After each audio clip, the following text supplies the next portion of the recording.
Assalamualaikum warahmatullahi wabarakatuh. Perkenalkan, nama saya Udan Sopian dengan NIM 200-165 dari kelas TPA. Di sini saya akan mempresentasikan tentang lumpur pemboran, matkul, teknik pemboran.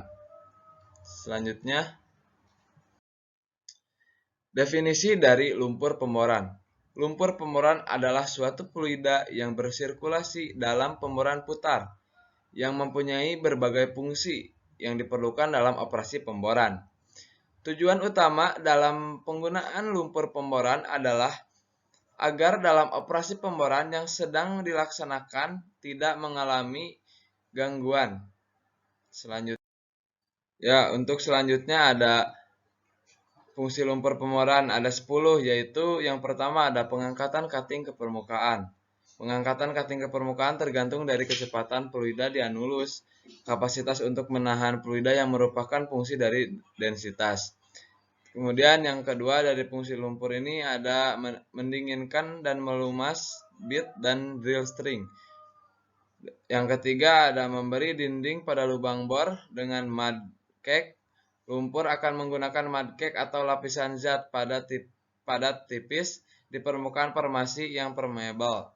Kemudian selanjutnya ada mengontrol tekanan formasi. Tekanan fluida formasi umumnya adalah di sekitar 0,465 psi per feet kedalaman. Selanjutnya yang kelima ada membawa cutting dan material-material pemberat pada suspensi bila sirkulasi lumpur diberhentikan sementara. Dan yang keenam melepaskan pasir dan cutting di permukaan. Untuk yang ketujuh menahan sebagian berat drill pipe dan casing. Yang kedelapan mengurangi efek negatif pada formasi. Dan yang kesembilan mendapatkan informasi mud log, sample log. Dan untuk yang terakhir ada media lodging. Media lodging ini untuk penentuan adanya zona minyak atau gas serta zona-zona air dan juga untuk kolerasi dan maksud-maksud lain. Selanjutnya, untuk selanjutnya ada sifat fisik lumpur pemboran. Yang pertama ada densitas, yang kedua ada sand content, dan yang ketiga ada viskositas dan gel strength.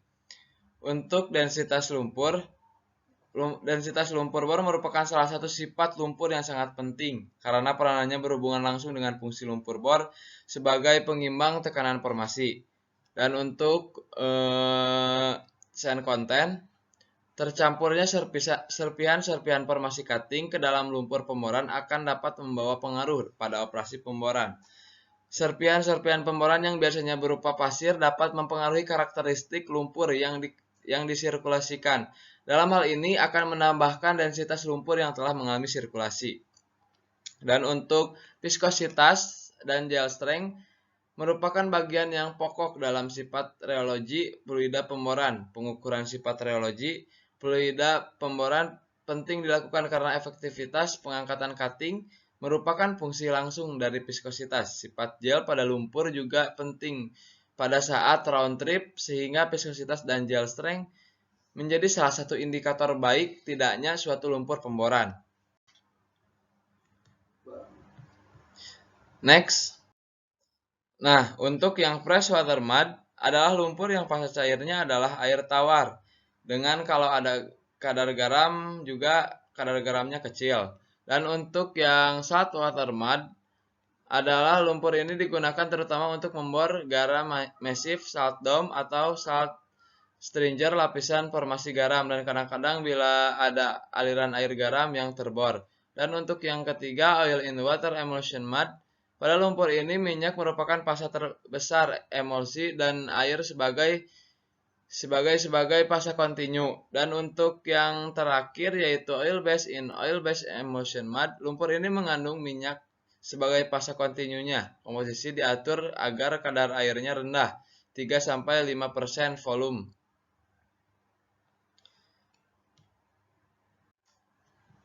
Next.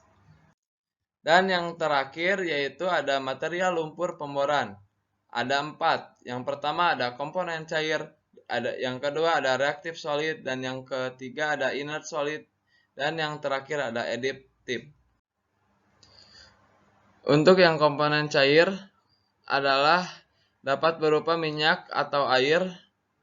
Air dapat pula dibagi menjadi dua, yaitu air tawar dan air asin. 75% lumpur pemoran menggunakan air, sedangkan pada air asin dibagi menjadi air asin jenuh dan juga tidak jenuh. Untuk yang reaktif solid, yaitu ada padatan, ini bereaksi dengan sekelilingnya untuk membentuk kolidal. Dan untuk yang inert solid dapat berupa berit atau BaSO4 yang digunakan untuk menaikkan densitas lumpur ataupun biji besi.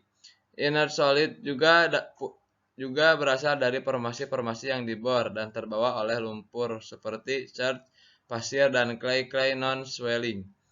Untuk yang aditif merupakan bagian dari sistem yang digunakan untuk mengontrol sifat-sifat lumpur, misalnya dalam dispersion, menyebarkan partikel-partikel clay. Efeknya terutama tertuju pada colloida clay yang bersangkutan. Banyak sekali zat kimia yang digunakan untuk menurunkan viskositas, mengurangi water loss, mengontrol fase koloid, disebut surface active agent. Zat-zat kimia yang mendispersion dengan ini disebut treater karena menurunkan viskositas, misalnya fosfat, sodium tenat, lignosulfonates, lignites, dan juga surfactant. Mungkin cukup sekian yang dapat saya presentasikan. Mohon maaf apabila ada kesalahan. Wabillahi taufiq wal hidayah. Wassalamualaikum warahmatullahi wabarakatuh.